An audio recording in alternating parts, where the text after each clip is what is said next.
Welcome back to another explainer, where we take big, complex ideas and break them down into a clear visual journey. And today we are unpacking a literal titan in the productivity space, Stephen Covey's The 7 Habits of Highly Effective People. But look, we're not just going to sit here and read you a summary. We want to apply a highly modern lens to this classic manual to figure out if its advice actually holds up in our fast-paced, totally distraction-heavy world. So, let's just jump right in. To really set the stage here, let's look at a super relatable dilemma that popped up on the productivity subreddit recently. So a high school senior posted this question. They're incredibly short on time, they're stressing over college applications, and they want to permanently change their lifestyle. They went out and bought 2 massive bestsellers, Atomic Habits and The 7 Habits of Highly Effective People. But they literally only have time to read one this month. Which one should they actually choose? It's a fantastic question, honestly, and the answer gets right to the core of how we approach personal growth. I've got to give a shout out to Reddit user RedWorld29, who made a brilliant distinction in response to that student. See, while both books have the word habits slapped right there on the cover, they're talking about entirely different things.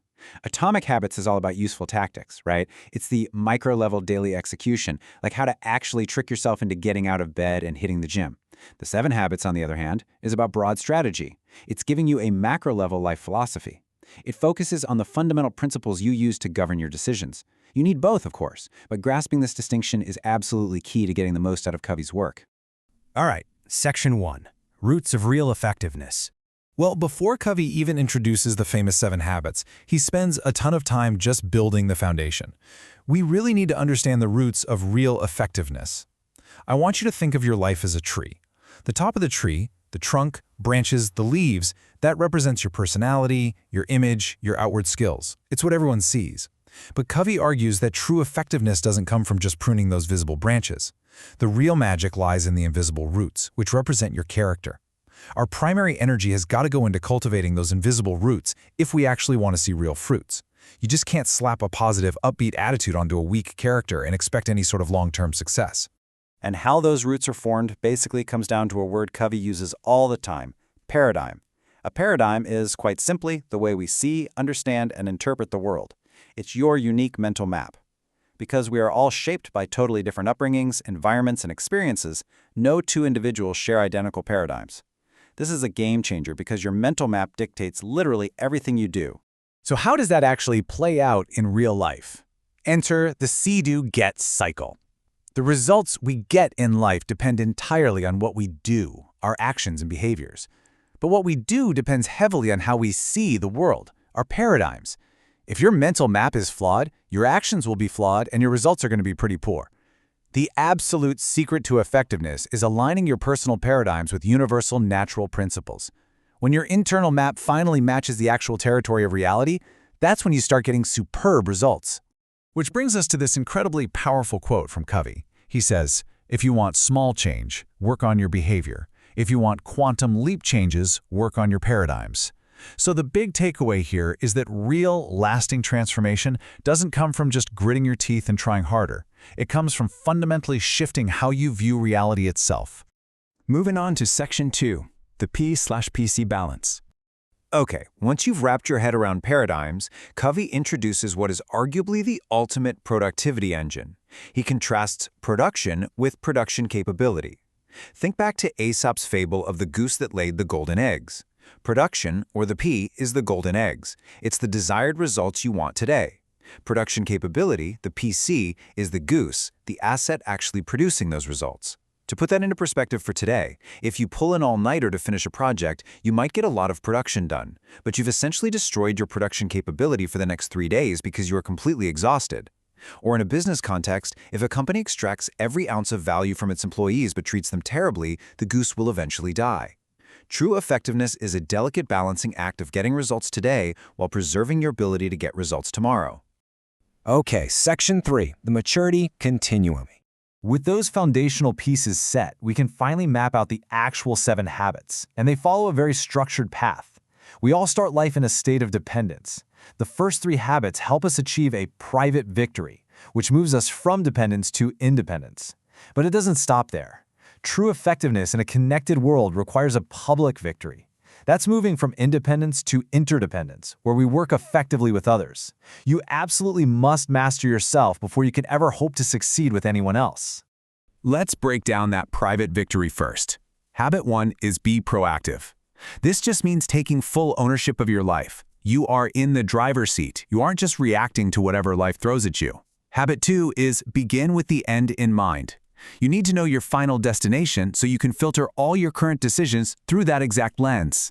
And habit 3 is put first things first. This one is all about focusing on what is truly essential, not just what's screaming for your attention right now. As a lot of modern productivity writers point out, this is the daily struggle of avoiding the instant gratification monkey who desperately wants you to scroll social media instead of doing deep work. So, once you've got a handle on yourself, you move to the public victory. Habit 4 is think win-win. You either find mutual value in an interaction, or you simply agree to walk away. No deal. Habit 5 is seek first to understand, then to be understood. Honestly, this is the ultimate tool for any professional. Just like a doctor wouldn't just throw pills at you without diagnosing the issue first, you shouldn't offer solutions to clients or partners without deeply listening to their actual problems. And then habit 6 is synergized, which is this idea that working collaboratively creates a whole that is way greater than the sum of its individual parts. And encompassing the whole shebang is habit 7, sharpen the saw. This is your ultimate PC preserver. It means actively taking the time to maintain and renew your physical, spiritual, mental, and social health. If you are just constantly chopping down trees without ever stopping to sharpen the blade, you are going to burn out. No way around it. Taking care of yourself is literally the only way you can sustain those other 6 habits over the long haul. Section 4. Buzzwords and valid criticisms. Now, as much as these principles are legendary, we really have to look at this book critically today. Because while the framework is rock solid, the actual reading experience, it can be pretty rough. Modern productivity writer Curtis McHale was actually super blunt about it. He wrote, "There are some worthwhile bits, but so much terrible padding that I'm going to tell you not to read the book." It's a harsh critique for sure, but it hits the nail on the head regarding a very real frustration for today's focused learners. We just want direct, actionable value without wading through hundreds of pages of fluff. So what exactly are these valid modern criticisms? Well, Covey has a habit of using contrived, overly neat little anecdotes. For example, he tells a story where he talks to his kids once about a habit, and they supposedly just say okay and never fight again. I mean, any parent listening knows that is completely unrealistic. There's also an intense game of buzzword bingo going on. Habit 4 dives into these 6 convoluted paradigms of interaction that can honestly be explained in one sentence. And by the time you reach habit 6, synergize, the text is so padded with 80s corporate jargon, it practically loses all meaning. You really have to sift through a lot of dirt to find the gold. But let's balance this out. We absolutely have to separate the presentation from the principles. Yes, the writing style hasn't aged perfectly. It's wordy, it's dense. However, the underlying principles, shifting your paradigms, following the maturity continuum, protecting that P/PC balance, those are timeless, universal laws of effectiveness that 100% still apply today. Finally, Section 5, Strategy versus Tactics, the verdict. This brings our explainer full circle, right back to that high school senior's dilemma from the very beginning. Here is the ultimate synthesis for you.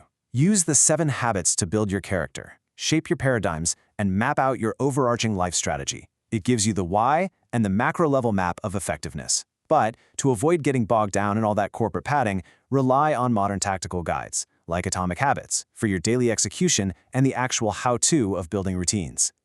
Ultimately, it's not a competition between the two. It's about knowing which tool to pull from your toolbox for the job at hand. And it all starts from within. So I'm going to leave you with this final provocative thought. If you want true quantum leap changes in your life, are you still just tweaking your daily schedule, or are you finally ready to do the really hard work on your paradigms? Take a hard look at your mental map today and ask yourself where it's actually leading you. Thanks for joining me on this explainer, and I'll see you in the next one.